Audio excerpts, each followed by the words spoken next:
ఈ ప్రత్యేకమైన కృతజ్ఞత వేడుకల్లో ఆఖరి రాత్రి ప్రభు సన్నిధికి వచ్చిన మీ అందరికీ మరొకసారి ప్రభు పేరట నా హృదయపూర్వక వందనాలు. Praise the lord.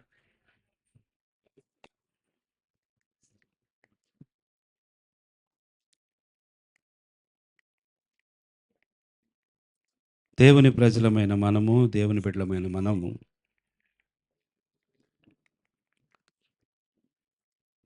మనము దేవుని ఆనందింప చేయులాగున, ఆయన్ని సంతోషపరచులాగున నిత్యము కూడా మనము ప్రవర్తించాలి. దేవునికి స్తోత్రం. దేవుడు మనల్ని చూసినప్పుడు ఆనందించాలి. దేవుడు మనల్ని బట్టి ఆనందించిన రోజున మన గమ్యానికి మనం త్వరగా చేరతాం. దేవునికి స్తోత్రం. దేవుడు మనకి దాచి ఉంచిన మేలును స్వతంత్రించుకోవడానికి త్వరగా ముందుకు వెళతాం. గమ్యము అంటే వేరే విధంగా భావించవద్దు. దేవుడు మన ఎడల ఆనందించినప్పుడు, దేవునికి స్తోత్రం, దేవునికి మన ఎడల సంతోషం కలిగినప్పుడు దేవుడు మన కొరకు దాచి ఉంచినది త్వరగా మనకి బయలుపరచబడుతుంది. వింటున్నారు అనుకుంటున్నాను. దేవుడు మన కొరకు దాచి ఉంచిన మేలు, ఆ మేలును మనం త్వరగా చేరుకోగలుగుతాం. గమనించండి, ఇశ్రాయేలీల జీవితంలో వాగ్దానం ఉన్నప్పటికీ వారు ముందుకు వెళ్ళాలంటే దేవుడు వారి పట్ల ఆనందం కలిగి ఉండాలి. దేవుడు పాలు తేనెలు ప్రవహించు ఒక గొప్ప ఆశీర్వాదకరమైన స్థలాన్ని వారి కొరకు వాగ్దానము చేసినప్పటికీ వారు వెళ్ళి దాన్ని స్వతంత్రించుకోవాలంటే దేవుడు వారిని బట్టి ఆనందించినప్పుడు మాత్రమే అది త్వరగా జరుగుతుంది. దేవుడు ఎవరితోనో మాట్లాడుతున్నాడు ఈ సమయమందు. దేవుని బిడ్డలారా, నమ్మండి. మీతో దేవుడు ఏం మాట్లాడుతున్నాడో గ్రహించటానికి ఆత్మీయమైనటువంటి చెవులు తెరవబడునుగాక, గ్రహింపు కలుగునుగాక. దేవుని బిడ్డలారా, దేవుడు మీకు వాగ్దానం చేసినంత మాత్రాన వాగ్దానమును మీరు అనుభవించేస్తారని కాదు, వాగ్దానంలోకి వెళ్ళిపోయారని కాదు. ప్రతి వాగ్దానము నీ జీవితంలో నెరవేర్చబడటానికి మొదట నీవు దేవుణ్ణి ఆనందింపచేసిన, సంతోషింపచేసే వ్యక్తివి కావాలి. ఆయన ఆనందించుకోకుండా, ఆయన సంతోషించకుండా నువ్వు వెళ్ళిపోయి దాన్ని స్వతంత్రించుకోవడం అసాధ్యం. ఎన్నో ఆటంకాలు ఎదురవుతాయి. గమనించండి, 40 రోజులు చేయాల్సిన ప్రయాణము చెప్పరేంటి, 40 సంవత్సరాలు. ఏమండి, 40 రోజులకి ఇంకొక 40 కలిపితే 80 రోజులు. న్యాయంగా ఉంది అది. సరే, 80 కాదులేండి, రౌండ్ ఫిగర్ చేద్దాం, 100 రోజులు కనీసం. 40 రోజులలో వీరు దేవుడిచ్చిన ఆశీర్వాదాన్ని స్వతంత్రించుకోవాలి, దానిలోకి అడుగు పెట్టాలి. కానీ 40 రోజులేంటి, 40 సంవత్సరాలేంటి? రోజుకొక సంవత్సరమా పనిష్మెంటు? పనిష్మెంట్ ఇంత తీవ్రంగా ఉన్నది ఏంటండి? ఎందుకు? దేవుడే వాగ్దానము చేసి, దేవుడు తన ప్రజలైన ఇశ్రాయేలును ఐగుప్తులో నుంచి విడిపించి అద్భుతాలు సృష్టించి మహా గొప్ప కార్యాలు చేసిన దేవుడు వీరిని 40 రోజులు కాదు, 40 గంటల్లో కూడా చేర్చగలడు. చాలామంది ఇక్కడ లేరు. 40 రోజులు వెళ్ళాల్సిన వీరిని ఈయన అనుకుంటే దేవుడు వాస్తవానికి అది 40 రోజుల ప్రయాణం అయినప్పటికీ 40 గంటల్లో కూడా చేర్చగలిగిన శక్తిమంతుడు దేవుడు. కానీ 40 రోజులు కాస్త 40 సంవత్సరాలు అయింది, వారు దేవుణ్ణి సంతోషపెట్టలేకపోయారు. వారు దేవుని మన జీవితంలో అద్భుతాలు చూడాలని ఆశ అందరికీ ఉన్నది. మన జీవితంలో గొప్ప మహోపకార్యాలు మనము దేవుని నుండి అనుభవించాలని ఆశ మన అందరికీ ఉన్నది. ప్రభు, ఇంకెప్పుడయ్యా ఇంకెప్పుడయ్యా ఇంకెప్పుడయ్యా? ప్రభు, నువ్వు ఎంత ఆనందింపచేస్తున్నావు, నువ్వు ప్రభుని ఎంత సంతోషపరచగలుగుతున్నావు? ప్రతి దినము నీ జీవితం ద్వారా దేవునికి మహిమ వెళుచూ ఉన్నదా, దేవునికి కృతజ్ఞత వెళుచూ ఉన్నదా అనేది మనము తప్పకుండా చెక్ చేసుకోవాలి. దేవుని స్తోత్రం. మనము తప్పకుండా ప్రభువా, నిన్ను అనుదినము నిన్ను సంతోష పెట్టగలుగుతున్నానా ప్రభువా? కృతజ్ఞతతో నా దినమును ప్రారంభించానా? నేను ఈ రోజును కృతజ్ఞతతో ఆరంభించానా? దేవునికి స్తోత్రం. ఈ రోజు నేను కృతజ్ఞతతో ఆరంభిస్తే ఖచ్చితంగా కృతజ్ఞతతో ముగించగలుగుతా. నా ఆరంభము సరిగా ఉంటే నా ముగింపు కూడా చక్కగానే ఉంటది. నా ఆరంభంలోనే నేను తప్పుటడుగు వేస్తే, నేను ఆరంభమే చెడిపేసుకుంటే ముగింపు అంతకంటే ఘోరంగా ఉంటది.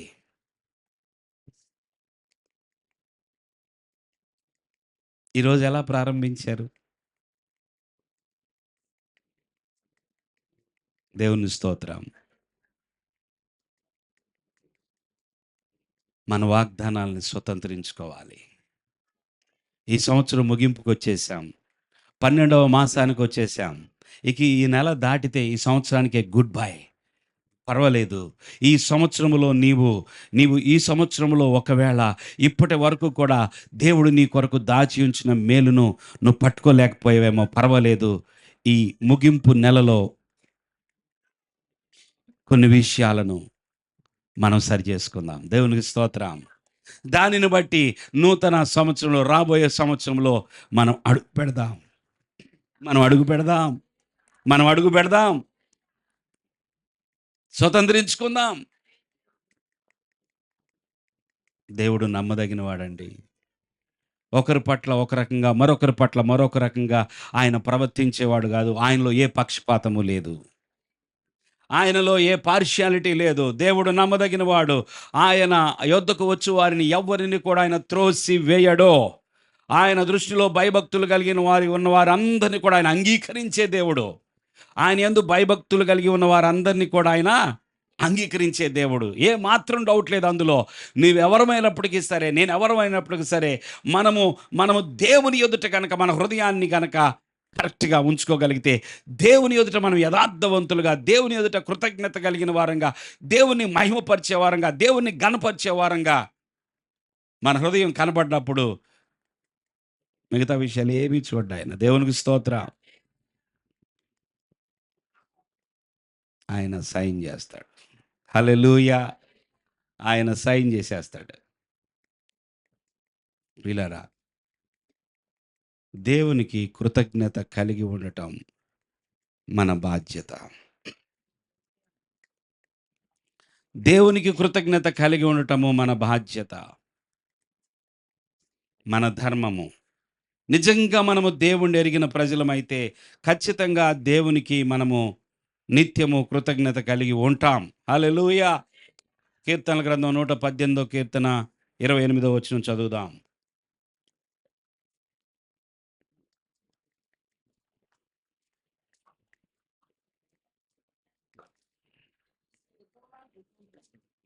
ఇది నీవు నా దేవుడవు,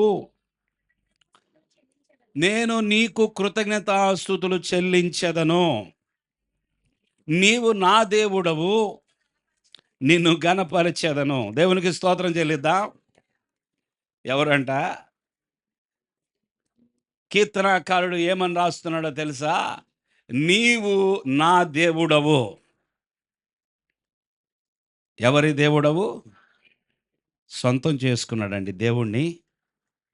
చాలామంది అది చేసుకోవడంలా, దేవుణ్ణి సొంతం చేసుకోవడంలా.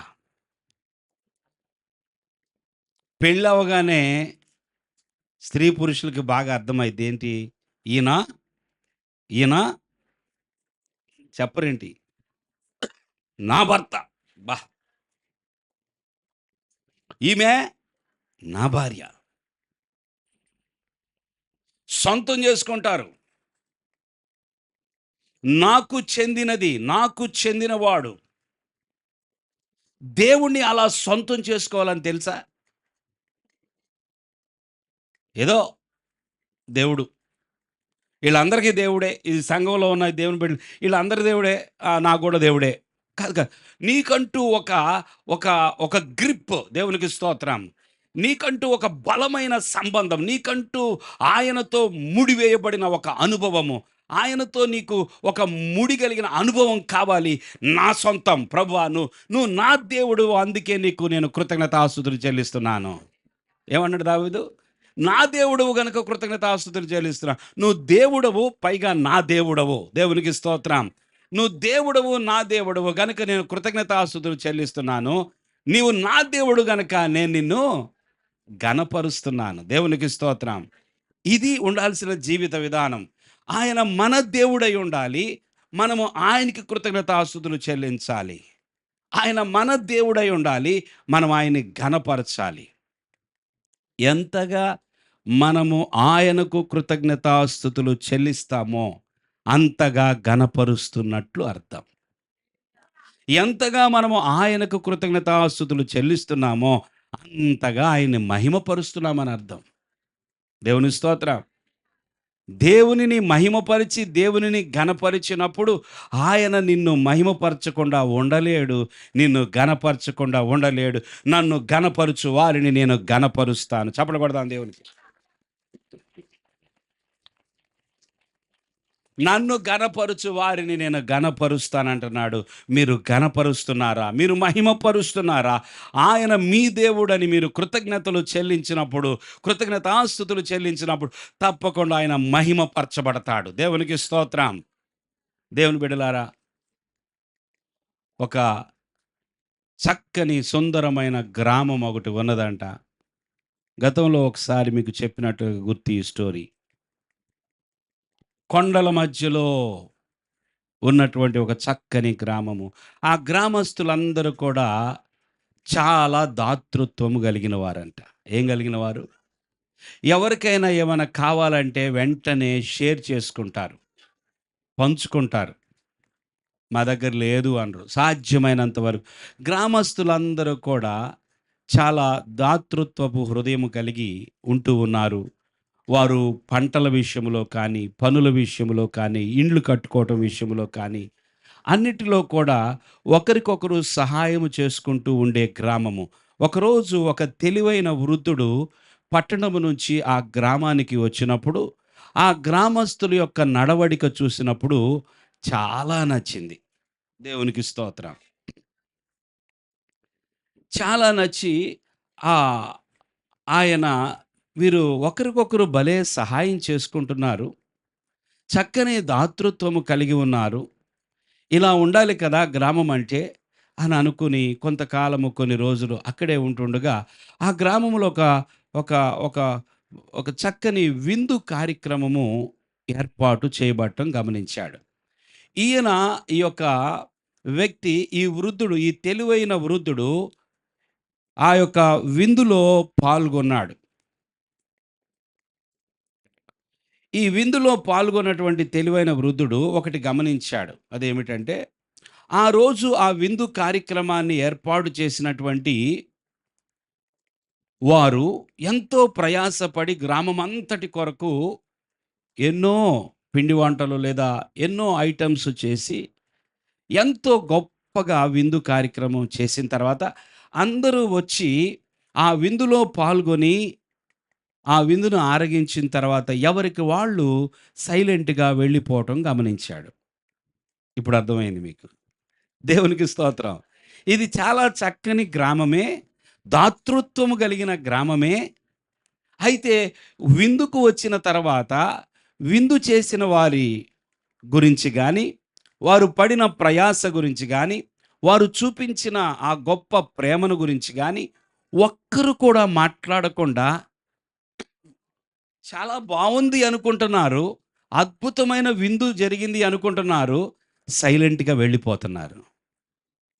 ఇది చూసి ఈ వృద్ధునికి చాలా బాధ కలిగింది. అయ్యో! ఇది నిజంగా చాలా చక్కని గ్రామము. అందరూ దాతృత్వం కలిగి ఉన్నారు. కానీ వీరిలో ఏం లేదు? ఏం లేదండి? కృతజ్ఞత లేదు. ఏం లేదు? చూడండి, దాతృత్వం వేరు, కృతజ్ఞత వేరు. మనలో దాతృత్వం ఉండొచ్చు, ఏముండకపోవచ్చు? కృతజ్ఞత ఉండకపోవచ్చు. ఈ యొక్క వృద్ధుడు ఎప్పుడైతే అది గమనించాడో, ఎలాగైనా సరే ఈ గ్రామానికి ఒక పాఠం నేర్పించాలి. ఏ చిన్న విషయానికైనా సరే థ్యాంక్స్ చెప్పటం అనేది, కృతజ్ఞతలు చెప్పటం అనేది వీరికి తెలియదే. అయ్యో! ఇది నేను ఎలాగైనా వీరికి నేర్పించాలనే ఒక ఆలోచన కలిగి ఒకరోజు ఆ గ్రామస్తులందరిని పిలిచి తన దగ్గర మెరుస్తున్నటువంటి కొన్ని విత్తనాలను చూపించాడు. ఇవి చాలా అద్భుతమైన విత్తనాలు. ఈ ఒక్క విత్తనమును గనక మీరు నాటి ఇది గనక మొలిచిందంటే మీ గ్రామానికే గొప్ప ఆశీర్వాదం అని జెప్పాడు. అప్పుడు ఆ ఊరి పెద్ద అన్నాడు, "అయ్యా! మీరు మా గ్రామానికొచ్చినందుకు కనీసం ఈ మేలు చేయండి. ఆ విత్తనం మాకివ్వండి" అని అడిగినప్పుడు ఆయన ఒక కండిషన్ జెప్తాడు. సరే, మంచిదే. నేనైతే ఈ విత్తనాన్ని ఈ మెరుస్తూ బంగారము వలె మెరుస్తున్న ఈ విత్తనాన్ని మీకిస్తాను. మీరు ఎక్కడ నాటాలంటే ఊరి మధ్యలో నాటాలి. ఎక్కడ నాటాలి? ఊరి మధ్యలో నాటాలి. సరే అలాగేనండి అని చెప్పి ఆ గ్రామ పెద్ద అన్నాడు. మా ఊరికే మంచి జరిగేటప్పుడు, మా ఊరికే ఆశీర్వాదం వచ్చేటప్పుడు, ఈ విత్తనాన్ని మీరు ఎక్కడ నాటమంటే అక్కడే నాటుతామని చెప్పి చెప్పడం జరిగింది. ఆ తర్వాత ఇంకొక కండిషన్ అండి. ఈ యొక్క ఈ యొక్క విత్తనము ఫలించాలి అంటే, మొక్క రావాలి అంటే ఇంకొక షరతు ఉన్నదండి అన్నాడు. ఏమిటి అన్నాడు. అందరూ కూడా కృతజ్ఞతాపూర్వకంగా నీళ్లు పోయాలి అన్నాడు. దేవునికి స్తోత్రం. అదేం పెద్ద పనేముందిలే అనుకోని వీళ్ళు దాని గురించి లోతుగా ఆలోచించకుండానే, ఎందుకంటే వీరికి అసలు కృతజ్ఞత చెప్పటం అనేది అలవాటే లేదు. థ్యాంక్ యూ ఏం లేదు? ఏం లేదండి నోట్లో? చెప్పండి ఏం లేదు? థ్యాంక్ యూ లేదు. థ్యాంక్ యూ లేనివారు గదా! ఇప్పుడు కృతజ్ఞతాపూర్వకంగా నీళ్లు పోయటం అంటే ఏంటో తెలీదు వీళ్ళకి. సరే ఏదేమైనా తీసుకెళ్ళిపోయారు, నాటారు. పొద్దున్నేకి అందరూ బకెట్లు తీసుకొనొచ్చేసారు. గ్రామమంతా కూడా. నేను కొంచెం నీళ్లు పోసి ఎళ్తా అని అందరూ కొంచెం కొంచెం నీళ్లు పోయటం ప్రారంభించారు. కొన్ని రోజులు గడిచిపోయింది. అందరూ ప్రతిరోజు నీళ్లు పోస్తున్నారు. కానీ విత్తనం మొలవల. చెప్పండి. ఏమవ్వలేదు? విత్తనం మొలవల. ఇక అప్పుడు ఒకరితో ఒకరు మాట్లాడుకుంటున్నారు. ఆ ముసలాయన చెప్పాడు గదా! ఇదేదో పెద్ద గొప్ప విత్తనం అంట. ఇది గనక మొలిస్తే మన గ్రామానికే మేలు అన్నాడు గదా! అసలాయన చెప్పిన మాట అది నిజం కాదు. ఆయనిచ్చిన విత్తనం మంచిది కాదు. ఆయన మనల్ని మోసం చేశాడు. ఆయన అక్కడే ఉన్నాడు ఇంకా. అని కొందరు ఇచ్చినటువంటి ఆ వృద్ధుడి గురించి చెడ్డగా మాట్లాడుకోవటం ఇంకొందరు లేదు లేదు ఆయన మంచి విత్తనమే ఇచ్చాడు కానీ మనము నాటాము కదా ఆ భూమే మంచిది కాదు, ఈ భూమే మంచిది కాదు, మనము సరైన స్థలంలో దాన్ని విత్తలేకపోయాం అందుకే అది మొలవలేదని చెప్పి ఇంకొందరు, వీళ్ళందరూ కూడా ఇలా మాట్లాడుకొంచుండగా ఆ వృద్ధుడు విని మరలా అందరినీ ఒక చోట కలిపి అన్నాడండి. ఏమన్నాడంటే, అయ్యలారా గ్రామస్తులారా, నేను మీకు ఈ విత్తనం ఇచ్చేటప్పుడు ఏం చెప్పాను? ఏం చెప్పాను? కృతజ్ఞతాపూర్వకంగా నీళ్లు పోయమన్నాను. మీకు అది జ్ఞాపకం ఉన్నదా అన్నాడు. అందరూ మనం నీళ్లు పోస్తున్నాం కదా, ఈయన చెప్పే కృతజ్ఞతాపూర్వకంగా నీళ్లు పోయటం ఏంటో మనకు అర్థం కాలేదు అని అనుకున్నప్పుడు ఈయన ఈయన చెప్పాడంట, విత్తనమా, నీవు మా గ్రామానికి వచ్చినందుకు నీకు కృతజ్ఞతలు. విత్తనాన్ని ఇచ్చినటువంటి ఆ వృద్ధునికి కృతజ్ఞతలు. విత్తనమా, నీవు మమ్ములను మాకు మేలు చేసే విత్తనముగా నువ్వు మొక్కగా మొలవబోతున్నందుకు నీకు కృతజ్ఞతలు అని విత్తనమును గురించి కృతజ్ఞతలు చెప్తూ నీళ్లు పోయటం కరెక్ట్ అని చెప్పాడండి. అప్పుడు మొదలుపెట్టారు. వెంటనే 2 రోజుల్లో మొలకొచ్చింది. ఏమొచ్చిందండి? వీళ్ళు ప్రతిరోజు నీళ్లు తీసుకొచ్చి, విత్తనమా నువ్వు చాలా మంచి విత్తనమును, నువ్వు మా గ్రామానికి వచ్చినందుకు నీకు వందనాలు అని ప్రతిరోజు కృతజ్ఞతలు చెప్తూ నీళ్లు పోస్తున్నారు. అలా కృతజ్ఞతలు చెప్పే కొలది ఇది వేగంగా వేగంగా వేగంగా వేగంగా వేగంగా పెరుగుతుంది. దేవుని స్తోత్రం. అది మొలకగా ప్రారంభమయ్యి మొక్క మ్రానైపోయి పెద్ద వృక్షమైపోయి ఒక చక్కని ఫలాలతో, ఆకులతో ఆ గ్రామాన్ని అలంకరించిన తర్వాత అప్పుడు అర్థమైంది నిజంగా ఆ మెరుస్తున్న బంగారం వలె మెరుస్తున్న ఆ విత్తనము, ఆ చెట్టు అది అది మామూలు చెట్టు కాదు. అది ఎన్నో రోగాలను నయం చేసే చెట్టు. దేవుని స్తోత్రం. హల్లెలూయా! హల్లెలూయా! ఎన్నో రోగాలకు అది ఔషధంగా ఉపయోగపడుతున్న చెట్టని అర్థమైంది. గ్రామస్తులందరూ ఎంతో ఆనందించారంట, సంతోషించారంట. ఆ వృద్ధుడికి చాలా కృతజ్ఞతలు తెలియచేశారు. అయ్యా! మీరు మా గ్రామానికి వచ్చి ఉండకపోతే, మీరు వచ్చి ఈ చక్కని ఆ విత్తనాన్ని మాకు ఇచ్చి ఉండకపోతే, ఈరోజు మా గ్రామంలో ఇన్ని మేలులు జరిగేవి కాదు అని చెప్పి కృతజ్ఞతలు చెప్పటం మొదలుపెట్టారు. అది మొదలుకొని ఆ గ్రామము దాతృత్వం కలిగిన గ్రామమే కాదు. దేవునికి స్తోత్రం. ఎప్పుడైతే ఇది కృతజ్ఞత కలిగిన గ్రామంగా ఉన్నదో, చుట్టుప్రక్కల ఉన్నటువంటి అనేక గ్రామస్తులు ఈ గ్రామానికి వచ్చి వీరి యొక్క స్వభావాన్ని చూసి, వీరి దగ్గర పెరిగిన చెట్టును చూసి అనేకులు వారి యొద్ద నుండి వారు కూడా కృతజ్ఞత నేర్చుకున్నారు. దేవుని స్తోత్రం. నీ నుండి ప్రారంభమైతే ఎంత బాగుండు. నీ ఇంటిలో నువ్వే అది ఆరంభిస్తే ఎంత బాగుండు. నీ ద్వారా ఆ కృతజ్ఞత బుద్ధి, నీ ద్వారా ఆ కృతజ్ఞత అనేది అనేకులు నేర్చుకుంటే ఎంత బాగుండు. దేవునికి స్తోత్రం. ప్రియులారా, మనము కృతజ్ఞత కలిగిన వారంగా ఉండాలని దేవుడు ఎంతో కోరుకుంటున్నాడు. రాత్రి వేళ వింటున్నాం. ఆయన చేసిన ఉపకారములలో దేనిని దేనిని మరువకము. మరిచిపోయే జబ్బు మనకుంటది. మతి మరుపు మనకుంటది. దేవుని విషయాల్లో మాత్రం ఎప్పుడూ కూడా మరవకూడదు. దేవునికి స్తోత్రం. మరవకూడదు. కుక్కకు కూడా విశ్వాసము ఉంటది. అదే కదా రాత్రి విన్నారు కదా. అది జంతువే. కానీ ప్రతి దినము నువ్వు దానికి ఆహారం పెడితే అది నీ ఎడల ఆప్యాయతను, అభిమానాన్ని పెంచుకుంటది. నీ దగ్గరకు వచ్చి తోక ఊపుతుంది. నిన్ను ఆనుకుంటా ఉంటది. నీ దగ్గర పడుకోవాలనుకుంటది కదా. ప్రియులారా, మరి దానికున్న విశ్వాసం మనకు ఉండదా? దేవుడు ఆయన దేవుడై ఉన్నాడు. మన దేవుడై ఉన్నాడు. అందుకే కీర్తనకారుడు, నీవు నా దేవుడవు గనుక నేనేం చేస్తాను? కృతజ్ఞతాస్తుతులు. నువ్వు నా దేవుడవు గనుక నేనేం చేస్తాను? నిన్ను ఘనపరుస్తాను. ప్రియులారా, ప్రతి దినము మన జీవితము ఇలా ఉండాలని దేవుడు ఎంతగానో కోరుకుంటూ ఉన్నాడు. 109వ కీర్తన 30వ వచనం.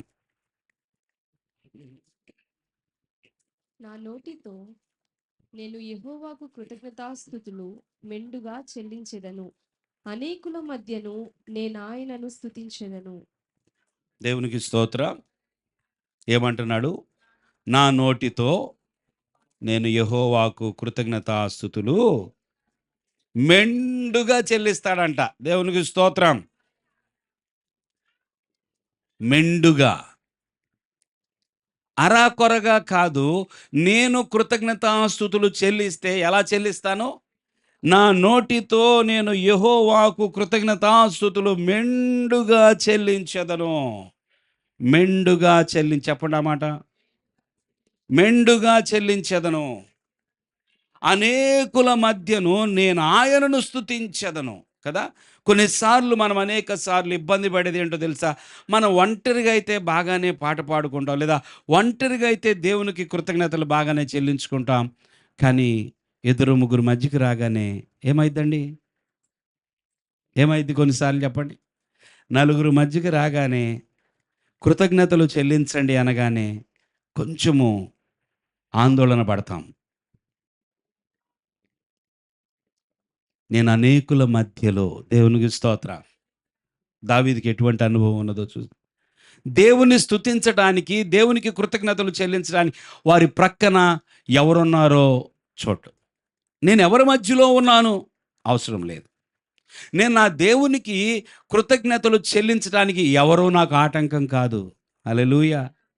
ఎవరితోనో చెప్తున్నాను నేను నిన్న, ఈరోజు. నీ ఇంటిలో నీవు గంభీరంగా దేవునికి కృతజ్ఞతాస్తుతులు చెల్లించు. నీ భర్త దేవుని ఎడల విశ్వాసము లేని వ్యక్తి అయినా సరే, ఆయన ఎదుట కూడా దేవునికి కృతజ్ఞతలు చెల్లించు. ప్రతిదానికి దేవునికి వందనాలు చెల్లించు. ఆయన ఆయన వినినా పర్వాలేదు, ఆయన విని నిన్నేమన్నా అన్నా పర్వాలేదు. నీవు మాత్రము నిత్యము నీ ఇంటిని స్తుతులతో, కృతజ్ఞతలతో నింపాలి. హల్లెలూయా! ప్రియులారా, మెండుగా చెల్లిద్దాం. మెండుగా చెల్లిద్దాం. నాకిస్తే బాగుండు అవకాశం. ఈరోజు దేవునికి కృతజ్ఞతలు చెల్లించడానికి నా పేరు పిలిస్తే బాగుండు, నాకు మైకిస్తే బాగుండు అన్నంత ఆశ, అన్నంత కోరిక కలిగి ఉండాలి. దేవునికి స్తోత్రం. నాకు ఒక్క అవకాశం వస్తే బాగుండు, దేవుని మందిరములో అందరి మధ్య దేవుని స్తుతించడానికి ఒక అవకాశం వస్తే బాగుండని ఎదురు చూసే ప్రాణంగా ఉండాలి. దేవునికి స్తోత్రం. అనేకమైన వాటికి నాకొస్తే బాగుండు, నాకిస్తే బాగుండు అనుకుంటాం. దేవుని దగ్గరకు వచ్చేటప్పుడు నన్ను పిలవకుండా ఉంటే బాగుండు, నా పేరు చెప్పకుండా ఉంటే బాగుండు. దావీదు ఏమాత్రం సిగ్గుపడే వ్యక్తి కాదు. నేను అనేకుల మధ్య, దేవునికి స్తోత్రం. దేవుడు మన దేవుడై ఉన్నాడు గనుక కృతజ్ఞతాస్తుతులు చెల్లించాలి. ఆయన దేవుడైనందుకు కృతజ్ఞతాస్తుతులు చెల్లించాలి. 118వ కీర్తన మొదటి వచనం. యెహోవా దయాళుడు, ఆయన కృప నిరంతరము నిలుచును. ఆయనకు కృతజ్ఞతాస్తుతులు చెల్లించుడి. ఎవరంట యెహోవా చెప్పండి? ఎవరండి? దయగలిగిన వాడు. దేవునికి స్తోత్రం. దేవుడు దయగలిగిన వాడు గనుక ఆయనకు కృతజ్ఞత స్తుతులు చెల్లించమంటున్నాడు. అనేక సార్లు ప్రభువా, నువ్వు దయగలవాడవయ్యా, నువ్వెంతో దయ చూపిస్తున్నావు, నీవు దీనుల ఎడల దయను చూపించే దేవుడు అయి ఉన్నావు ప్రభువా, నీ దయను బట్టి కృతజ్ఞతాస్తుతులు చెల్లిస్తున్నాను. ఎవరైనా బాగా దయగలిగిన వారు కనబడితే మనము సంతోషిస్తామా లేదా? చాలా దయ అండి వాళ్ళకి, ఇతరుల పట్ల చాలా దయతో మెలుసుకుంటారు వాళ్ళు. అనేక సార్లు వారి యొద్దకు వెళ్ళినప్పుడు నాకు దయ దొరికింది. దేవుని స్తోత్రం. యెహోవా దయాళుడో. మనము నమ్మిన దేవుడు ఎవరంట? దయాళుడు గనుక ఆయనకి కృతజ్ఞతాస్తుతులు 119కి వద్దాం. 119వ కీర్తన 7వ వచనం. నీతిగల నీ న్యాయ విధులను నీతిగల నీ న్యాయ విధులను నేను నేర్చుకొనున్నప్పుడు నేర్చుకొనున్నప్పుడు యథార్థ హృదయముతో ఆ నీకు కృతజ్ఞతాస్తుతులు చెల్లించెదను. చూసారా, దేనిని బట్టి ఇక్కడ కృతజ్ఞతాస్తుతులు చెల్లిస్తున్నాడు? నీతిగల నీ న్యాయ విధులు. దేవుడు న్యాయమే చేస్తాడు, దేవుడు నీతిమంతుడు, నా విషయంలో దేవుడు న్యాయము చేయువాడు అని కృతజ్ఞతాస్తుతులు చెల్లించాలంట. ఒక విధవరాలు వచ్చి ఒక చెడ్డవాడైన ఒక న్యాయాధిపతి దగ్గరకు వచ్చి, ఎవరంట అతను? చెడ్డవాడు, అన్యాయస్తుడైన న్యాయాధిపతి దగ్గరకు వచ్చి ఏం చేస్తుంది చెప్పండి? నాకును నా ప్రతివాదికిని న్యాయం తీర్చమని ప్రతిరోజు వస్తుందంట. ఈయనేమో అన్యాయస్తుడైన న్యాయాధిపతి. ఆయన దగ్గర న్యాయం ఏం దొరికిద్దండి? న్యాయం గలవారి దగ్గరికి వెళ్తే న్యాయం దొరికిద్ది. మరి ఈ స్త్రీ పదే పదే అన్యాయస్తుడి దగ్గరికే వెళుతుంది. న్యాయం తీర్చయ్యా, న్యాయం తీర్చ. ఆయనకంట ఒకరోజు ఏమైంది? విసుగొచ్చింది.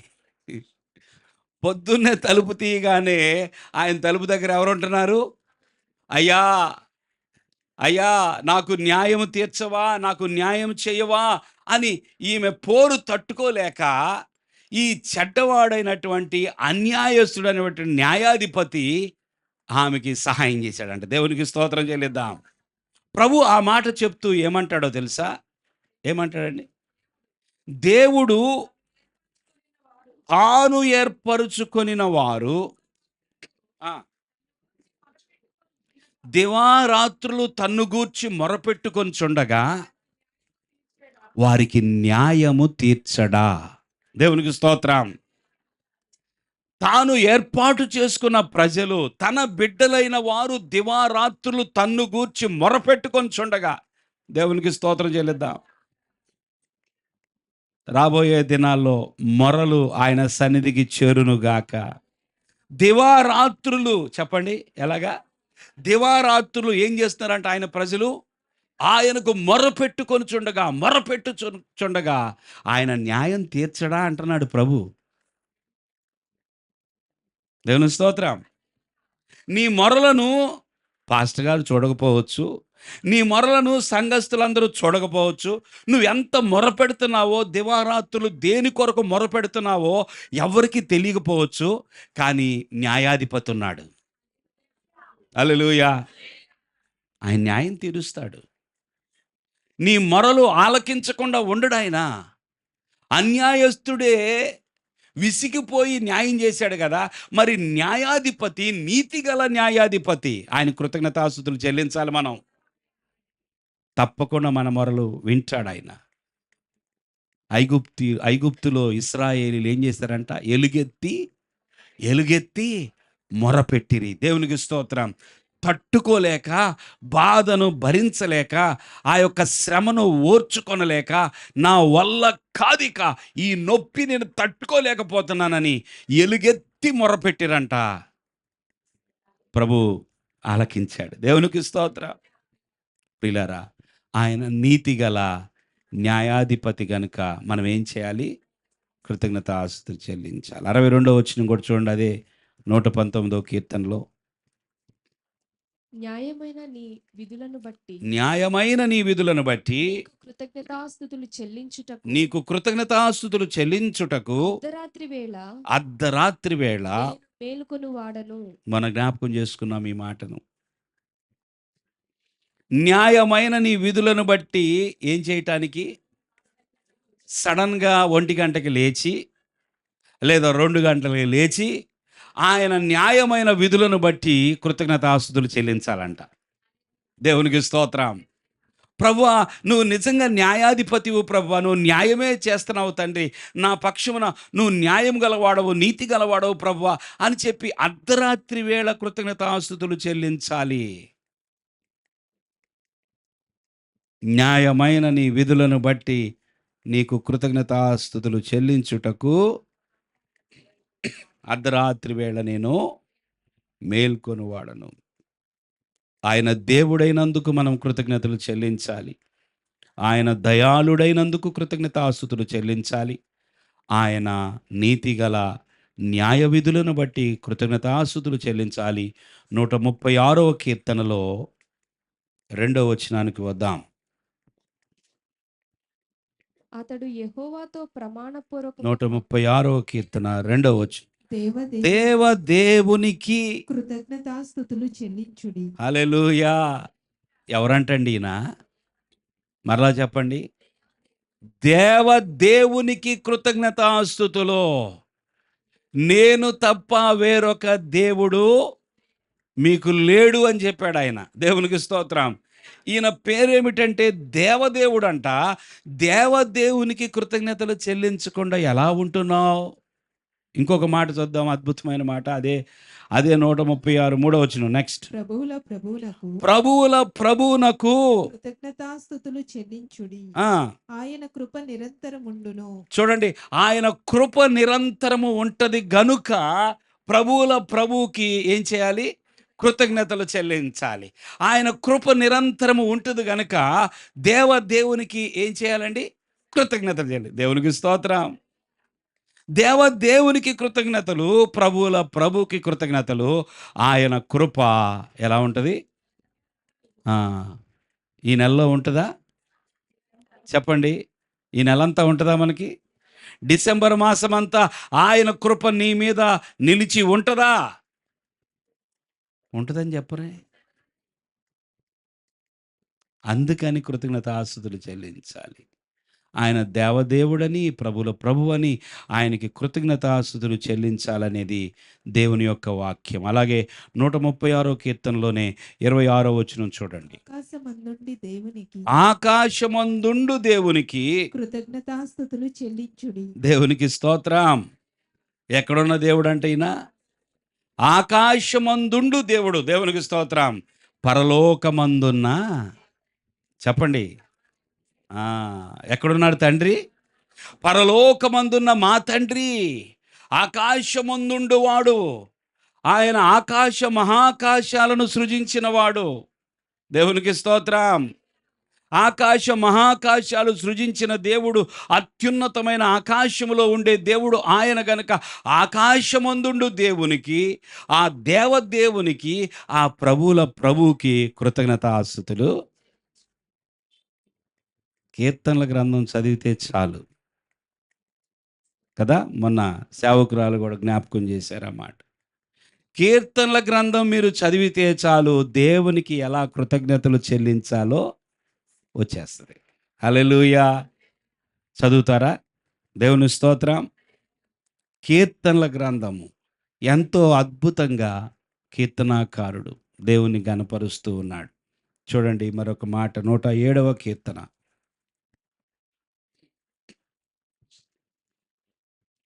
107వ కీర్తన 8వ వచనం. ఆయన కృపను బట్టియు ఆ, నరులకు ఆయన చేయు ఆశ్చర్య కార్యములను బట్టియు ఉమ్. వారి యెహోవాకు కృతజ్ఞతాస్తుతులు చెల్లించుదురుగాక. దేవునికి స్తోత్రం. ఆయన కృపను బట్టియు నరులకు, మన దేవుడు ఎవరంట? ఆశ్చర్యకరుడు. దేవునికి స్తోత్రం. ఆయన చేసే కార్యాలు ఎలాగుంటాయి? ఆశ్చర్యంగా ఉంటాయి. నిజంగా నా జీవితంలో నేను అనుకోలేదండి ఇలాంటి ఉద్యోగం నాకు దొరికిద్దని. ఆశ్చర్యం కదా. కొంతమంది ఏమని చెప్తారు, నేను ఎప్పుడూ ఊహించలేదు నా జీవితంలో ఇలాంటి ఒక గొప్ప కార్యం నా జీవితంలో జరిగిద్దని. ఎన్నో సందర్భాల్లో మనం ఏం చెప్తామో తెలుసా? అసలు నా ఆరంభము, నా జీవితము ఎక్కడ ఆరంభించబడిందో, ఈరోజు నేను ఒక స్థితికి వచ్చాను, నాకు ఆశ్చర్యంగా ఉంది. దేవునికి స్తోత్రం. మీరు ఎప్పుడు అనుకోలేదు అలాగా? దేవుడు నిజంగా నన్ను, నా కుటుంబాన్ని ఈ విధంగా నడిపిస్తాడని, ఈ విధంగా దీవిస్తాడని, నా బిడ్డలను ఇలా వర్ధిల్ల చేస్తాడని, నా బిడ్డలు ఇలా చదువుకుంటారని, నా బిడ్డలు ఇలా స్థిరపడతారని నేను ఎప్పుడు అనుకోలేదండి. ఆశ్చర్యం. దేవునికి స్తోత్రం. ఆయన ఆశ్చర్య కార్యాలు చేసేవాడు. దేవునికి స్తోత్రం. ఆశ్చర్యాల కొరకు మనము ఉంగరాలు పెట్టుకోక్కర్లేదు. ఆశ్చర్యాల కొరకు మెడలో ఏదో కట్టుకోక్కర్లేదు. ఆశ్చర్య కార్యాలు మన జీవితంలో చూడటం కోసము కాలికి ఏదో కట్టుకోక్కర్లేదు. అర్థమైందండి? ఆశ్చర్య కార్యాలు చేసేవాడి దగ్గరకు వచ్చి కృతజ్ఞతలు చెల్లించాలి. హల్లెలూయా. ఏదో చేయడాన్ని బట్టి నా జీవితంలో ఏదో జరిగిద్ది అనుకుంటుంది లోకం. అనేక మంది యొక్క అపోహ ఏమిటో తెలుసా? నేను ఏదో ఒక బంగారపు ఉంగరాన్నో, ఏదో కొన్ని రాళ్లతో కూడిన ఉంగరాన్ని పెట్టుకుంటేనో, ఏదో ఒక తాడు కట్టుకుంటేనో నా జీవితంలో ఒక ఆశ్చర్యం కలిగిద్ది, ఒక అద్భుతం జరిగిద్ది అనుకుంటారు. స్టార్ అంట ఏమైందంట? తిరిగిద్ది. ఏం తిరిగిద్దండి? స్టార్ ఎటు తిరిగిద్దో తెలీదు చాలామందికి. తిరిగిద్ది అనుకుంటారు పాపం వాళ్ళు. చివరికి అయ్యో ఇలా తిరిగిపోయిందేంటి? స్టార్ ఎటు తిరిగిపోయింది? ఆశ్చర్యకరుడైన దేవుడు ఉన్నాడు. దేవుని స్తోత్రం. ఎన్నోసార్లు కొన్ని ప్రమాదాల నుండి తప్పించుకొని, అమ్మో దేవుడు కాపాడకపోతే నన్ను ఈరోజు నేను ఉండేవాడినే కాదో కదా. ఆశ్చర్యం. అసలు నేను ఎలా తప్పించబడ్డానో నాకే అర్థం కాలేదండి. భలే బయటపడ్డాను. హల్లెలూయా, హల్లెలూయా. ఆశ్చర్య కార్యాలు చేసే దేవుడు ఉన్నాడు గనుక ఆయనకు కృతజ్ఞతలు చెల్లించండి. ఎన్నో ఆశ్చర్య కార్యాలు, ఎన్నో అద్భుత కార్యాలు మన జీవితంలో చూడటం కోసం కదా. పౌలు శీలలు అనుకున్నారా వారికి ఆ రాత్రే విడుదల వచ్చిద్దని అనుకున్నారా? మన దేవుణ్ణి స్తుతిద్దాం అనుకున్నారు అంతే. ఏమనుకున్నారండి? జైల్లో ఉంటే ఏంటి, మరి మన చేతులకి కట్లుంటే ఏంటి, బంధకాలు ఉంటే ఏంటి, మనము మాత్రం దేవుణ్ణి స్తుతిద్దాం అనుకున్నారు. దేవునికి స్తోత్రం. వారికి తెలిసింది ఒకటే, దేవుని ప్రభువుని ఆశ్చర్యకరుణ్ణి ఆయనకి కీర్తనలు పాడి స్తుతించాలనుకున్నారు.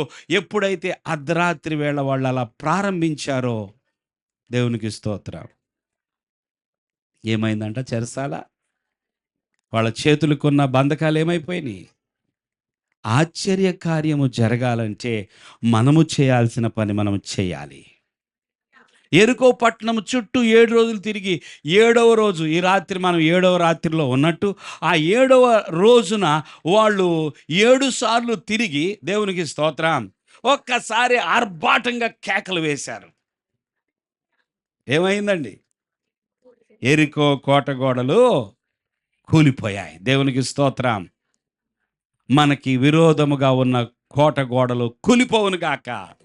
మనకి విరోధంగా ఉన్న ఆటంకాలు కూలిపోవును గాక. ఎప్పుడో తెలుసా? ఆయన ఆశ్చర్యకరుడని మనం నమ్మి స్తుతించాలి. ఏదో పాస్టర్ గారు కృతజ్ఞతలు చెప్పమన్నాడని చెప్పి ఆలోచన లేకోకుండా, లోపల భావము లేకోకుండా, లోపల విశ్వాసము లేకోకుండా, ఆయన థ్యాంక్స్ చెప్పమన్నాడని చెప్పి కళ్ళు మూసుకొని అనాలోచితంగా నోటితో పెదవులతో thank you thank you thank you thank you thank you thank you thank you thank you, అమ్మయ్య అరగంట చెప్పా థ్యాంక్ యూ, ఇలాగా దేవునికి థ్యాంక్స్ చెప్పాల్సింది. దేవుని స్తోత్రం. నా దేవుడు ఒక ఆశ్చర్యమైన కార్యం చేయబోతున్నాడు. నా జీవితంలో, నా ఆరోగ్యం విషయంలో దేవుడు ఒక ఆశ్చర్యమైన కార్యం చేయబోతున్నాడు. నా యొక్క భవిష్యత్తు విషయంలో దేవుడు ఒక ఆశ్చర్య కార్యం చేయబోతున్నాడు. దేవునికి స్తోత్రం. నా వ్యాపారం విషయంలో దేవుడు ఒక అద్భుత కార్యం చేయబోతున్నాడు. ప్రభువా నీకు వందనాలు చెల్లిస్తున్నా, నీకు కృతజ్ఞతలయ్యా, నీకు థ్యాంక్స్ ప్రభువా, నీకు థ్యాంక్ యూ. నా జీవితంలో ప్రభువా త్వరలోనే ప్రభువా నువ్వు ఒక అద్భుత కార్యం చేయబోతున్నావు. ఒక భావముతో, ఒక విశ్వాసముతో దేవునికి కృతజ్ఞతాస్తుతులు చెల్లించినప్పుడు ఆయన ఆశ్చర్యకరుడని కళ్ళకి కనబడుతుంది. హల్లెలూయా, హల్లెలూయా. వీరు ఎర్ర సముద్రం దాటొచ్చిన తర్వాత పాట పాడుతున్నారు. ముందు లేదు. ముందేమో సణుగు గొణుగు, అది ప్రారంభం. అసలు వీళ్ళ మొత్తాన్ని దేవుడికి ఎన్నోసార్లు ఇశ్రాయేలీల యొక్క సణుగులను గొణుగులను చూసి ఏమన్నాడు? ఎప్పుడు చూసినా సణుగుతూనే ఉంటారు వాళ్ళు. ఏది కొంచెం తక్కువైనా సణుగే. అయ్యా ఏమీ లేదయ్యా, ఇంతమంది పిల్లలకి, ఇన్ని వందల మందికి ఈ రాత్రి భోజనం నేను ఎక్కడ తీసుకురాను ప్రభువా? 300 కంటే ఎక్కువ మంది ఉన్నారు. రోజు సమృద్ధిగా ఉండేది మా హాస్టల్లో. ఈరోజేమో వంట వాళ్ళు వచ్చి ఏమీ లేదంటున్నారు.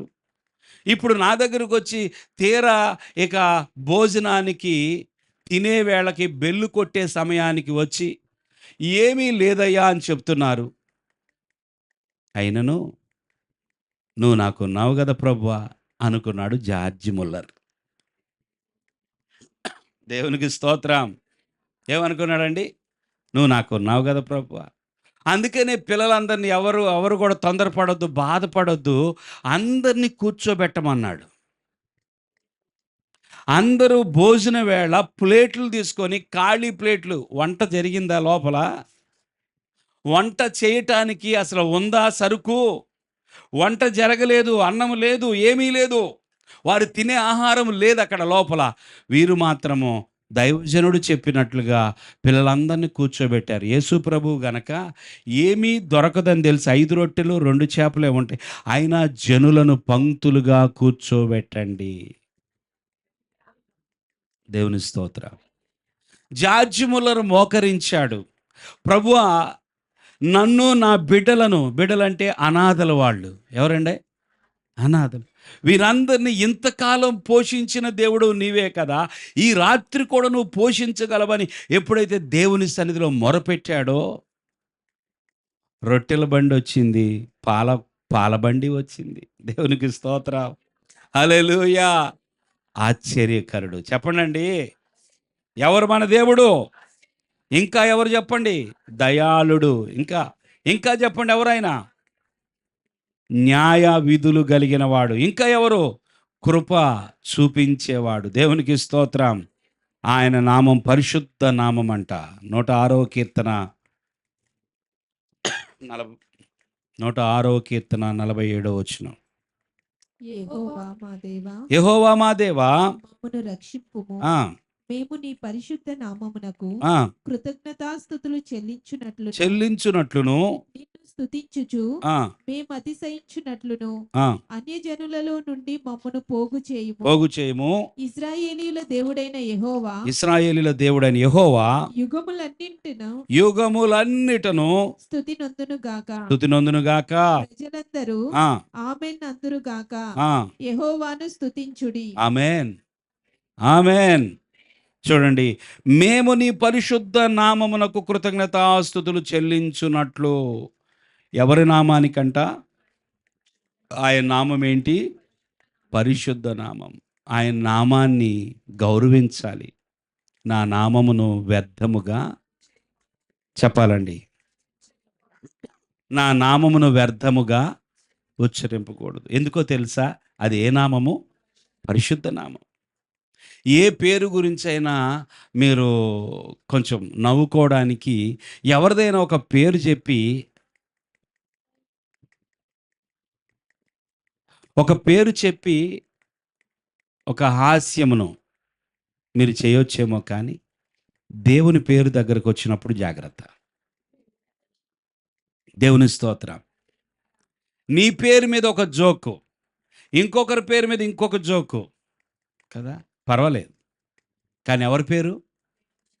ఆయన పేరు, ఆయన నామం ఏంటంట? పరిశుద్ధ నామం. ఈ నామానికి కృతజ్ఞతలు చెల్లించడం తప్ప, స్తుతులు చెల్లించడం తప్ప, ఈ నామం విషయంలో మనము ఇక ఏ మాత్రం కూడా ముందుకెళ్ళకూడదు. అది పరిశుద్ధ నామం. హల్లెలూయా. ఆయన నామమునకు భయపడేవారు ఆయనకి తప్పకుండా ఆయన పరిశుద్ధ నామమునకు కృతజ్ఞతాస్తుతులు చెల్లిస్తారు.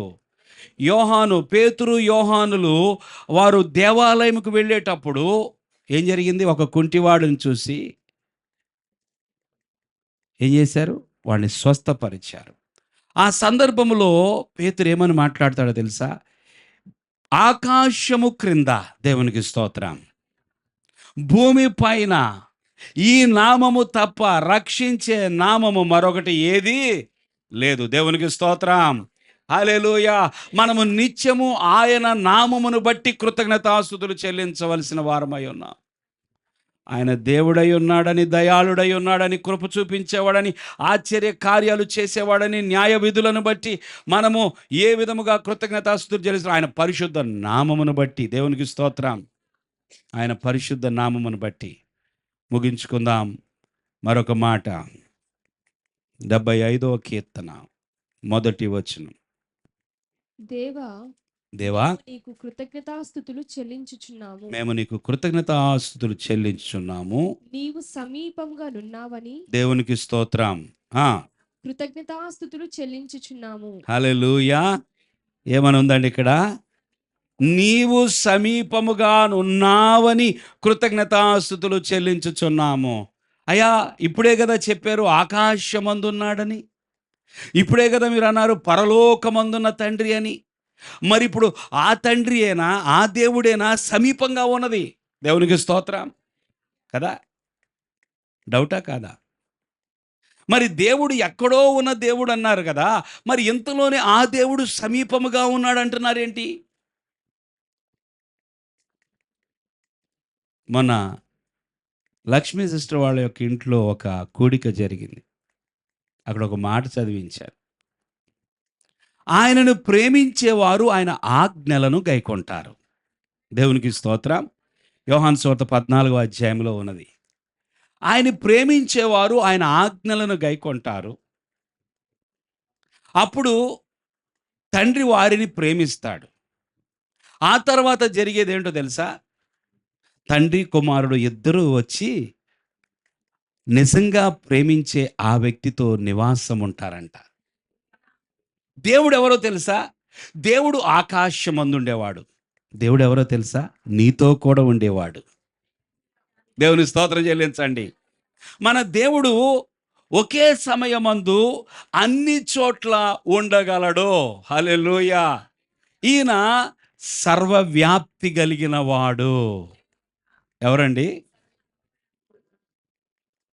అంటే సర్వవ్యాప్తి, సర్వాంతర్యామి, సర్వవ్యాప్తి అంటే అంతటా వ్యాపించి ఉన్నవాడు ఆయన. ఆయన చూడండి, ఈ గదిలో ఆ లోపల గోడల్లో అంతటా వైర్లు ఉంటాయి, కరెంట్ సంబంధం వైర్లు కదా. ఇక్కడికి వచ్చి ఈ ఈ స్విచ్ బోర్డు దగ్గరకు వచ్చి ఇక్కడ ఉన్నటువంటి ఒక స్విచ్ వేసినప్పుడే ఈ లైట్ వెలిగిద్ది. దీని వైర్ ఎక్కడి నుంచి వచ్చిందో మనకు కనపడుతుందా? వైర్ మాత్రము గదంతా ఉన్నది, అక్కడికి వెళ్ళి ఆ స్విచ్ వేసినప్పుడు ఆ లైట్ వెలుగుతుంది. దేవుని స్తోత్రం. ఎవరు ఎక్కడ కనెక్ట్ అయితే ఆయన అక్కడ ఉంటాడు. చప్పట్లు కొడదాం. దేవునికి స్తోత్రం. ఆయన అంతటా ఉన్నాడు, ఆయన అంతటా ఉన్నాడు. నువ్వు గనక ఆన్ అయితే నీకు ఆయన కనపడతాడు. ఆయన ఆకాశమందు ఉన్నాడు, అలాగే నీతో కూడా ఉన్నాడు. ఎక్కడ ఇద్దరు ముగ్గురు నా నామ సన్నిధిన కూడుదురో వారి మధ్యలో. దేవునికి స్తోత్రం. దేవుడు మన దగ్గరకు వచ్చి మనతో నివాసం ఉండే దేవుడు. ప్రియులారా గమనించండి, ఆయన మనతో ఉంటానంటున్నాడు. మీతో నివాసము చేసేవాడను. నేనేదో మీకు దూరంగా ఉన్నానని, పిలిచినా పలకనని, ఎప్పుడు మాట్లాడనని అనుకోవద్దు. సమీపంగా ఉన్నా. దేవుని స్తోత్రం. సమీపంగా ఉన్నా నేను. కృతజ్ఞతాస్తుతులు చెల్లించు. ఏం చేయాలండి? నీ గదిలోనికి వెళ్ళి తలుపు వేసుకొని రహస్యమందున్న నీ తండ్రికి మొరపెట్టుము. దేవునికి స్తోత్రం. ఏం చెప్తున్నాడు దేవుడు? నేను ఆకాశమందుండు వాడనైనా నువ్వు తలుపు వేసుకొని నీ గదిలోనికి వెళ్ళి నువ్వు ఎప్పుడైతే మనస్సు పెడతావో మొరపెట్టాలని అక్కడికి వచ్చేస్తా. అలసిపోయినట్టున్నారు, త్వరగానే ముగిస్తున్నాను. చెప్పండి. ఆకాశమందున్న వాడను కానీ, హల్లెలూయా చెప్పాలండి, ఆకాశమందున్న వాడనైనను నీవు నీ గదిలోనికి వెళ్ళి నువ్వు మొర్ర పెట్టాలనుకున్నప్పుడు నేను రహస్యంగా అక్కడే ఉంటా. దేవుని స్తోత్రం. మీకు తెలుసా, మీ ఇంట్లో మీరు ఏ గదిలో మోకరించినా, మీరు ఏ హాల్లో మోకరించినా, మీరు దేవునికి మొర్ర పెట్టాలని మీరు ఎప్పుడైతే మీ మనస్సును నిలుపుకుంటారో అక్కడే ఉన్నాడు దేవుడు. దేవుని స్తోత్రం చెల్లిద్దాం. ఎక్కడ ఉన్నాడండి? అక్కడే ఉన్నాడు. నువ్వు ఎప్పుడు మొరపెట్టడానికి మనసు పెడుతున్నావు, ఎప్పుడు ఆయనకు కృతజ్ఞతాస్తుతులు చెల్లించడానికి మనసు పెడుతున్నావో అక్కడే ఉన్నాడు. ఆయన సమీపముగా ఉండే దేవుడు. ఏ దేవుడండి? కాబట్టి మీరు ప్రార్థన చేసే ప్రతిసారి, కృతజ్ఞతలు చెల్లించే ప్రతిసారి ఇది వెళ్ళిందా లేదా, ఆయన విన్నాడా లేదా, ఆయన ఉన్నాడా లేదా, అసలు రానే రాకూడదు. హల్లెలూయా. రానే రాకూడదు ఆ థాట్ నీకు. నువ్వు దేవుని బిడ్డవైతే ఆయన విన్నాడా లేదా, ఆయన ఉన్నాడా లేదా, ఆయన చేస్తాడా లేదా, దానివల్ల మనకు ఫలం రాదండి. ఆయన ఉన్నాడనియు, చెప్పండి మిగతా మాట. కొంతమందే చెప్తున్నారు, అందరికి రాదా ఈ వాక్యం? మరలా చెప్పండి గట్టిగా, చదవండి లేకపోతే ఒకరు. విశ్వాసము లేకుండా దేవునికి ఇష్టడై ఉండుట అసాధ్యము. ఆయన యొద్దకు వచ్చువాడు ఉన్నాడనియు, వెదకువారికి ఫలము దయచేయువాడనియు. దేవునికి స్తోత్రం. ఉన్నవాడు. చెప్పండి అందరూ మాట. దేవుడు ఎవరండి? మీరు ఇప్పుడు ఇక్కడి నుంచి ప్రార్థన అయిపోగానే ఇంటికి వెళ్ళబోతున్నారు. ఆయన మీకు ఎంత దూరంలో ఉంటాడు చెప్పాలి. ఎంత దూరంలో ఉంటాడు ఆయన? సమీపంగా ఉంటాడు. మీరు ఇంటికి వెళ్ళిన తర్వాత మీ గదిలో మీరు వెళ్ళగానే ఒకవేళ మీరు మీ గదిలో కళ్ళు మూసుకొని ఆయన సన్నిధిలో ప్రభువా అంటే ఎక్కడున్నాడు ఆయన? అక్కడే ఉన్నాడు. దేవునికి స్తోత్రం. నిన్ను విడువడు, నిన్ను ఎడబాయడు. హల్లెలూయా. నిన్ను విడువడు, నిన్ను ఎడబాయడు. ఆయన సమీపముగా ఉన్న దేవుడు కాబట్టి, ఉండే దేవుడు కాబట్టి నిత్యము కృతజ్ఞతాస్తుతులు చెల్లించుదాము. మనం ఎందుకు కృతజ్ఞతాస్తుతులు చెల్లించాలంటే ఆయన దగ్గరే ఉన్నాడు. ఎక్కడున్నాడు?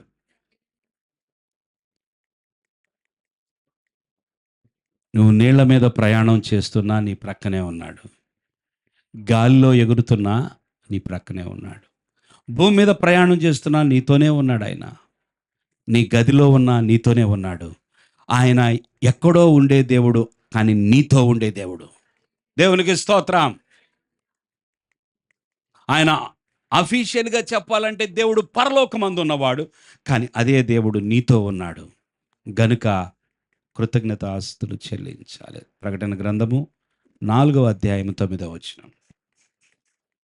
ఆ సింహాసనమునందు ఆ సింహాసనమునందు ఆసీనుడయ్యుండి ఆసీనుడయ్యుండి యుగయుగములు జీవించుచున్న వానికి యుగ యుగములు జీవించుచున్న వానికి మహిమయు మహిమయు ఘనతయు కృతజ్ఞతాస్తుతులను ఆ కలుగును గాకని ఆ ఆ జీవులు కీర్తించుచుండగా.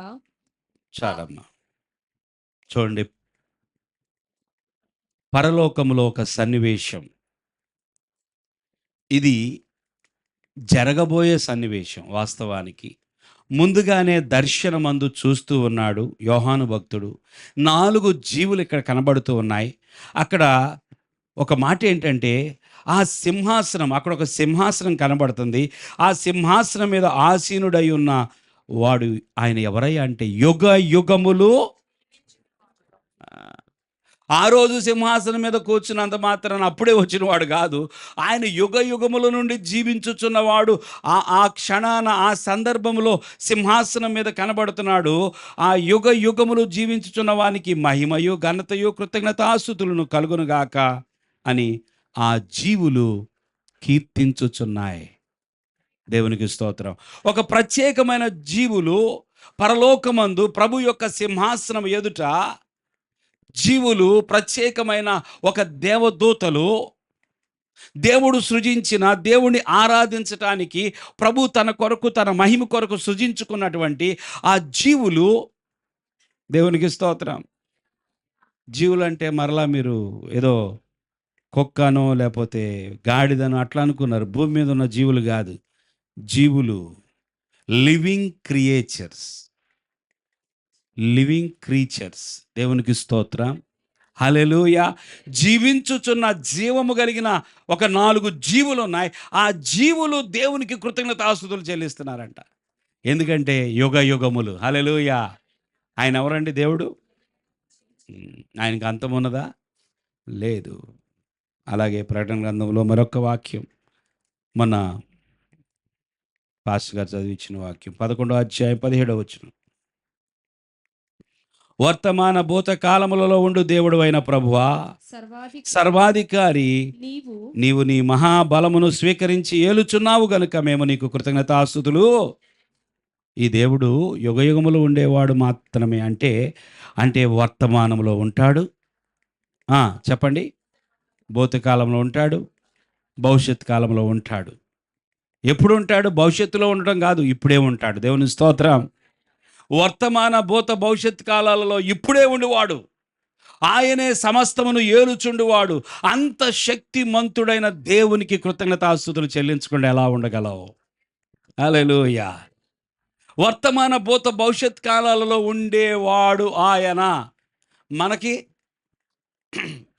మనం ఇప్పుడు వర్తమానంలో ఉన్నాం, వెనక భూతకాలము, ముందు భవిష్యత్ కాలం. మన భవిష్యత్ ఏంటో మనకు తెలీదు. భూతాన్ని దాటి వచ్చాం, వర్తమానంలో ఉన్నాం, భవిష్యత్తు తెలియదు. కానీ దేవుడు ఎవరు చెప్పండి? వర్తమాన భూత భవిష్యత్ కాలములలో ఉండువాడు. దేవునికి స్తోత్రం. ఆయనకి కృతజ్ఞతాస్తుతులు చెల్లించకపోతే ఎలాగూ? ఆయనకి కృతజ్ఞతాస్తుతులు చెల్లించకపోతే ఎలాగూ? ప్రియులారా, నేర్చుకుందాం. ప్రభువా, నువ్వు దేవుడు అయినందుకు, దేవుడు అయినందుకు, నీవు ప్రభు అయినందుకు, ప్రభుల ప్రభు అయినందుకు, నీవు న్యాయాధిపతి అయినందుకు, నీవు నీతి గలవాడవైనందుకు, నువ్వు ఆశ్చర్యకరుడు అయినందుకు, నువ్వు కృప చూపించేవాడవైనందుకు, ప్రభువా నీవు దయాళుడు అయినందుకు, ప్రభువా, నువ్వు ఆకాశమందుండే వాడవైనందుకు, నువ్వు సమీపముగా ఉన్నందుకు, నీ నామం పరిశుద్ధమైన నామమైనందుకు, నువ్వు ఏలుచుండు వాడవైనందుకు, నీవు సర్వకాలములో ఉండు వాడవైనందుకు నీకు నేను కృతజ్ఞతాస్తుతులు చెల్లించదను. హల్లెలూయా, హల్లెలూయా. దేవుని ప్రజలారా, ఈ చివరి మాసములో దేవునికి ఇష్టమైన బిడ్డలంగా ఉందాం. ఆయనకి సంతోషాన్ని కలిగిద్దాం. హల్లెలూయా. ఆయనకి ఆనందాన్ని కలిగిద్దాం. దేవుడు ఎదురు చూస్తున్నాడు. ఇక్కడున్న వారిలో ఎంతమంది రేపు ఆయన్ని సంతోషపెట్టబోతున్నారో. దేవునికి స్తోత్రం, దేవునికి స్తోత్రం. ప్రభువు తన పరిశుద్ధాత్మ చేత మనలను కృతజ్ఞతతో స్తుతులతో నింపునుగాక. ఆమేన్, ఆమేన్. తలలు వంచండి.